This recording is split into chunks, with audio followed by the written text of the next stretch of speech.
ఇప్పుడు డైరెక్ట్గా టెండర్లు ఆయన సొంత కంపెనీకి ఇచ్చుకున్నటువంటి సిచ్యువేషన్. ఇది కరెక్ట్ కాదనేటువంటిది వీళ్ళు అధిష్టానం దృష్టికి తీసుకెళ్తా ఉన్నారు. ఓకే. అండ్ అంటే ఇంతకుముందు కూడా మనం మాట్లాడుకున్నాం మధు. ఇది అంటే వరుసగా కొండా ఫ్యామిలీ ఏదో ఒక ఇష్యూస్లో బయటగా చర్చ జరుగుతూనే ఉంది.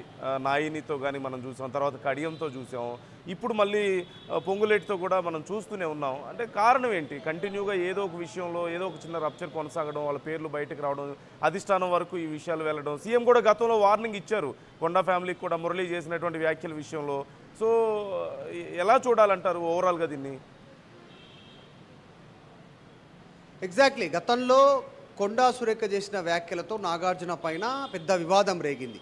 తర్వాత అది ఇంకా కంటిన్యూషన్ అవుతుంది. అది పక్కన పెడితే తర్వాత జరిగినటువంటి ఇన్సిడెంట్లో ఉమ్మడి వరంగల్ జిల్లాకి సంబంధించినటువంటి నాయకులంతా ఒకవైపు అయిపోయి కొండా ఫ్యామిలీ ఒకవైపు, అంటే మురళి కొండా సురేఖ సంబంధించినటువంటి విషయాలు వీళ్ళంతా కంప్లైంట్ చేశారు.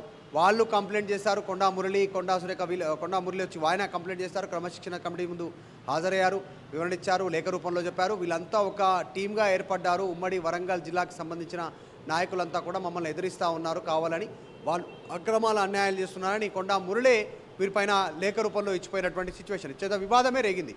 సో అది సద్దుమణుగుతుంది అనుకున్న నేపథ్యంలోనే ఇప్పుడు మళ్ళీ కొత్త అంశాలు తెరపైకి వచ్చాయి. కాకపోతే దీంట్లో కొండా సురేఖ ఇన్వాల్వ్మెంట్ లేదు. కొండా సురేఖ శాఖకు సంబంధించిన అధికారులతో వివేక్ రివ్యూ చేశారు. దాంట్లో కొండా సురేఖకు సమాచారం లేదు. తర్వాత ఇప్పుడు కొండా సురేఖకు సంబంధించినటువంటి మంత్రిత్వ శాఖలోనే డైరెక్ట్గా టెండర్లను పిలిచి టెండర్లను ఇవ్వడం అనేటువంటి దాంట్లో పొంగులేటి ఇన్వాల్వ్ అయ్యారు.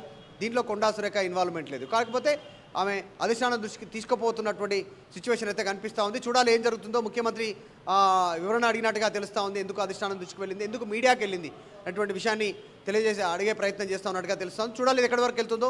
ఇప్పటికే సమన్వయ లోపం ఉంది కాంగ్రెస్ పార్టీ నాయకుల లోపల మధ్య. ఇది ఎక్కడి వరకు వెళ్తుందో చూడాలి. అంటే ఎక్స్ప్లెనేషన్ తీసుకునే అవకాశం ఉందంటారా ఇరు వర్గాల నుంచి కూడా? ఎందుకంటే ఇద్దరు బలమైనటువంటి నాయకులే. కొండా ఫ్యామిలీ అయినా అంతే, మరోవైపు పొంగులేటి అయినా అంతే. ఇద్దరు చాలా ఇంపార్టెంట్ నాయకులు పార్టీకైనా సరే, బలాబలాలు చూసుకున్నా సరే. సో ఎక్స్ప్లెనేషన్ తీసుకునే అవకాశం ఏదైనా ఉందా? అంటే అడిగినట్టుగా తెలుస్తూ ఉంది. వీళ్ళ మిస్టేక్ లేదు. జనరల్గా మనం అనలైజ్ చేయగలిగితే దీంట్లో కొండా సురేఖ మిస్టేక్ ఎక్కడ లేదు, కొండా సురేఖ ఎక్కడ తప్పు చేయలేదు ఈ విషయాల్లో. అంటే ఆమె మంత్రిత్వ శాఖలో ముఖ్యంగా ఆమె జిల్లా మంత్రి. తర్వాత మేడారం జరుగుతున్నటువంటి పండుగ కూడా వరంగల్లోనే. దానికోసం ప్రభుత్వం దృష్టి పెట్టి పెద్ద ఎత్తున నిధులను ఖర్చు పెట్టి వచ్చేటువంటి భక్తుల కోసం, జాతర కోసం రోడ్లు, మౌలిక వసతులు, ఇంకా ఇతరత్ర సదుపాయాలపైన దృష్టి పెట్టి ముందుకు వెళ్ళాలనేటువంటి డైరెక్ట్గా ముఖ్యమంత్రి పోయి రివ్యూ చేసి ఓపెన్గా స్టేట్మెంట్ ఇచ్చారు. వరంగల్ మేడారం జాతరను ప్రపంచవ్యాప్తంగా ఆకర్షించేలా, భక్తులను ఆకర్షించేలా సదుపాయాలు ఏర్పాటు చేస్తున్నాం, దీనికి వెంటనే నిధులు మంజూరు చేయండి, వెంటనే అభివృద్ధి కార్యక్రమాలు చేయండి అనేటువంటిది ఓపెన్ స్టేట్మెంట్ ముఖ్యమంత్రి చేశారు. అందులో భాగంగా ఈరోజు అక్కడ టెండర్ల ప్రక్రియ జరిగితే కనీసం సొంత మంత్రి అంటే శాఖకు సంబంధించినటువంటి మంత్రికి తెలియకుండా పొంగులేటి అక్కడ ఇన్వాల్వ్ కావడం, టెండర్లు ఇవ్వడం పైన వివాదం అవుతుంది. కాబట్టి ఆమెను వివరణ అడగకపోవచ్చు, మీడియాకి ఎందుకు సమాచారం బయటకు వచ్చిందనేటువంటి అడిగే ప్రయత్నం చేయొచ్చు. కానీ కొండా సురేఖ మాత్రం అధిష్టానం దృష్టికి తీసుకెళ్లే ప్రయత్నం చేస్తున్నారు. బహిరంగంగా ఎక్కడ మాట్లాడలేదు కొండా సురేఖ కానీ కొండా మురళి కానీ ఈ విషయం పైన.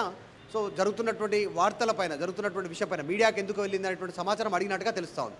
అయ్యా చివరిగా మధు, ఒకటి ఇప్పుడు సహజంగా ఏదైనా సమస్య ఉంటే సీఎం దగ్గరికి వెళ్తారు, లేదంటే రాష్ట్ర పరిధిలో ఉన్నటువంటి నాయకుల దగ్గర డిస్కస్ చేసుకోవడం అనేది కామనే. బట్ ఏఐసీసీ దగ్గరికి వెళ్ళి, అధిష్టానం దగ్గరికి వెళ్ళి కంప్లైంట్ చేసే పరిస్థితి అంటే ఎలా చూడాలి? అంటే ఇక్కడ పొంగులేటి విషయంలో గట్టిగా కంట్రోల్ చేసే పరిస్థితి లేదన్నట్లు ఏమైనా భావించారా, లేకపోతే ఎలా చూడాలి దాన్ని?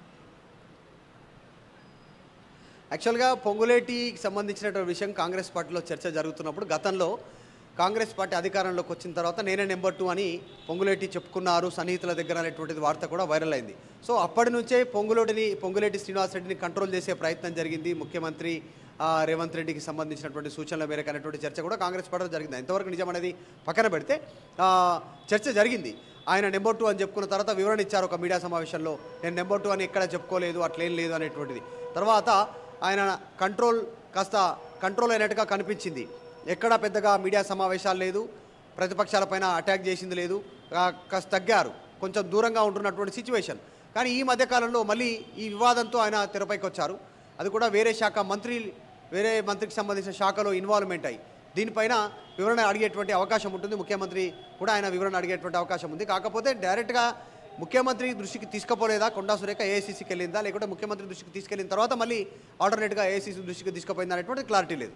Yeah right, thank you Madhu, thanks for the details. మొత్తం మీద కొండా వర్సెస్ పొంగులేటి ఇప్పుడు సంచలనంగా మారింది. వరంగల్లో తమ మీద ఏదో ఆధిపత్యం ప్రదర్శించే విధంగా జరుగుతుంది. ఇదంతా కూడా తన శాఖలో ఏం పని పొంగులేటికి అనేది కొండా ప్రశ్నగా కనిపిస్తోంది. ఇక్కడ తాను నిర్వహిస్తున్న దేవాదాయ శాఖలో మేడారం జాతర సందర్భంగా సహజంగా ఏ మంత్రి అయినా సరే వాళ్ళ శాఖలో ఏవైనా కాంట్రాక్ట్స్ ఉంటే దానికి సంబంధించి వాళ్ళు చూసుకుంటారు. కానీ వేరే మంత్రులు వచ్చి చూసుకోవడం ఏంటి? ఇప్పుడు పొంగులేటి రెవెన్యూ చూసుకుంటున్నారు, అలాగే హౌసింగ్ చూసుకుంటున్నారు, ఇన్ఫర్మేషన్ అండ్ పబ్లిక్ రిలేషన్స్ చూసుకుంటున్నారు.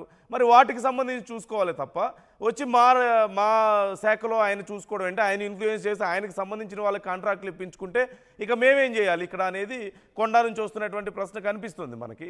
అయితే ఈ విషయానికి సంబంధించి మరి నిజంగా హైకమాండ్ దాకా వెళ్ళారు అనేటువంటి చర్చ నడుస్తుంది. ఇప్పుడు మధు చెప్పినట్లుగా అయినా సరే ఇంతకుముందు చాలా సందర్భాల్లో దీని గురించి పెద్ద చర్చ జరిగింది. అయితే కొండా మురళి ఒక చోట మాట్లాడుతూ లేదు నేను హైకమాండ్ దగ్గర ఏం కంప్లైంట్ చేయలేదు అని చెప్పేసి మాట్లాడినట్లుగా తెలిసినప్పటికీ కూడా దంపతులు ఇద్దరు అక్కడ మాట్లాడారు అని మాత్రం తెలుస్తుంది, కంప్లైంట్ చేశారు అని మాత్రం తెలుస్తుంది. మరి అక్కడ దాకా ఎందుకు వెళ్లాల్సి వచ్చింది అనే ప్రశ్న కూడా ఇక్కడ వచ్చినప్పుడు ఇంతకుముందు మధు చెప్పినట్లుగా గతంలో పొంగులేటి తన సన్నిహితుల దగ్గర ప్రకటించుకున్నారని, పార్టీలో సెకండ్ ప్లేస్ నాదే, సీఎం తర్వాత నేనే చాలా పవర్ఫుల్ అని చెప్పి మాట్లాడారు అనేటువంటి చర్చ జరగడం, అప్పుడు పెద్ద గందరగోళం జరగడం మనం చూసాం.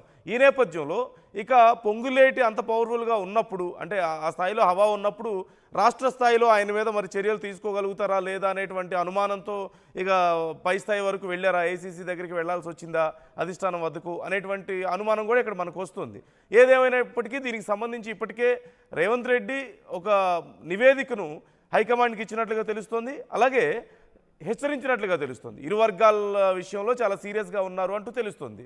సో మరి సీఎం ఏం చేయబోతున్నారు ఇప్పుడు?